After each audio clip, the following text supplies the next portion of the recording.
नमस्कार दोस्तों, जनसंघर्ष में आप सभी का एक बार फिर से स्वागत है। एक समय था जब टेलीकॉम की दुनिया में नंबर 1 पर था।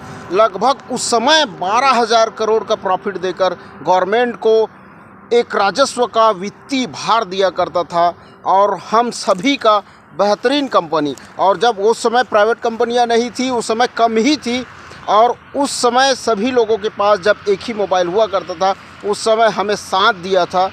जी हाँ दोस्तों, अभी हम खड़े, ये देख सकते हैं पीछे टावर, आप देख सकते हैं ये BSNL यानी कि हम लोगों की कंपनी है, आपकी कंपनी है, सरकार की कंपनी है, भारतीय संचार निगम लिमिटेड। और उसकी इस टावर ऑफिस की हाल देख लीजिए आप। ये स्थिति है टावर ऑफिस का हाल, जो आपकी कंपनी है। और इसको गिराने में सबसे प्रथम हाथ गवर्नमेंट का है, सरकार का है, क्यों? ताकि जो प्राइवेट कंपनियां हैं वो आगे बढ़ सके। दोस्तों, आज इस BSNL की ना होने की वजह से किस प्रकार से ये प्राइवेट कंपनियां मनमाने ढंग से अपनी जो रेट है वो बढ़ाती चली गई, लेकिन सरकार आंख मूंदे इसको रखी रही। ये देख सकते हैं, ये टावर दिखाई दे रहा है आपको ऊपर में, ये BSNL का है दोस्तों। बेचारे 3G में ही अटक कर रह गए आज तक, जबकि सरकार की कंपनी, कोई भी चीज़ की इसको कमी नहीं है, लेकिन फिर भी ये 3G में ही अटक गए, आज तक 4G लॉन्च नहीं कर पाए। अभी जो 4G BSNL में मिलता है वो जियो टावर से ऑपरेट किया जाता है, जो तमाम ऑपरेटरों को अपने टावर का मुहैया कराया। इसकी वजह से तमाम जो प्राइवेट कंपनियां हैं वो यहाँ तक पहुँची। वो बेचारा जो हमारे सरकारी टावर है, सरकारी जो कंपनी है, वो आज 3G में ही चल रही है, 4G तक लॉन्च नहीं कर पाया है। अभी 23 में होने वाला है इसका 4G लॉन्च। बताइए, अगर ये नहीं रहेगा तो किस प्रकार से मनमानी चल रही है ना, आप लोगों को पता है किस प्रकार से पहले साल भर फ्री दिया जाता है, उसके बाद किस प्रकार से लूटता है ये मोबाइल नेटवर्क वाले, जियो वाले, रिलायंस वाले, एयरटेल वाले, आइडिया वाले, किस प्रकार से लूट खसोट चल रही है। क्योंकि मेन कारण ये है कि मेन हीरो ही नहीं है आपके पास।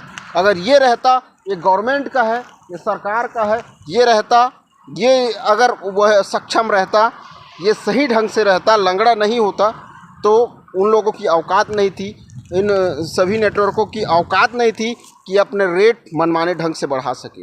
लेकिन जानबूझकर इन जो संचार कंपनियां हैं BSNL, उसको लंगड़ा किया गया ताकि प्राइवेट कंपनियों को फ़ायदा दिया जा सके।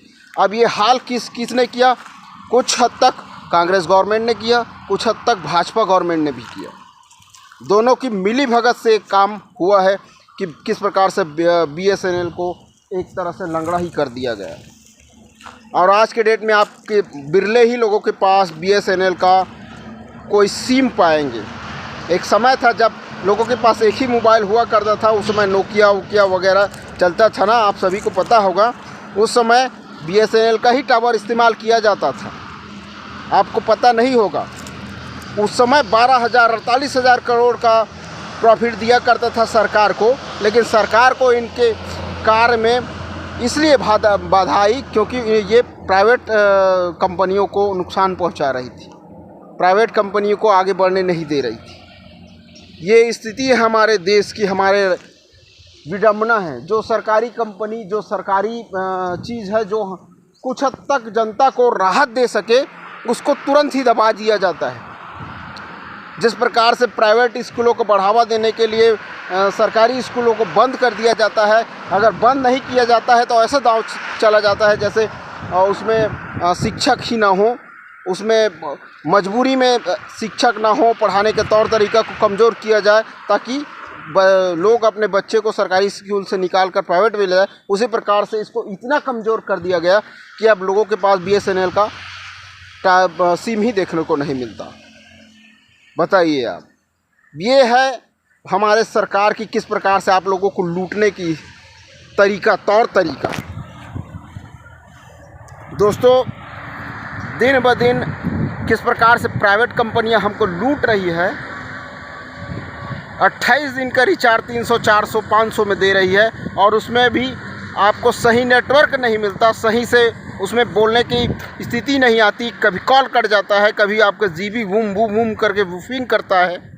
ऐसी स्थिति है केवल एक ही कारण से, क्योंकि ये नहीं है हमें बचाने के लिए, BSNL नहीं है हमें बचाने के लिए। आप इस बारे में क्या राय रखते हैं दोस्तों? आप हमें कमेंट करके ज़रूर बताइएगा। किस प्रकार से BSNL का हाल हुआ है वो सरकार की पूर्ण रूप से जवाबदारी बनती है। चलिए मिलते हैं नेक्स्ट वीडियो में, तब तक के लिए जय हिंद।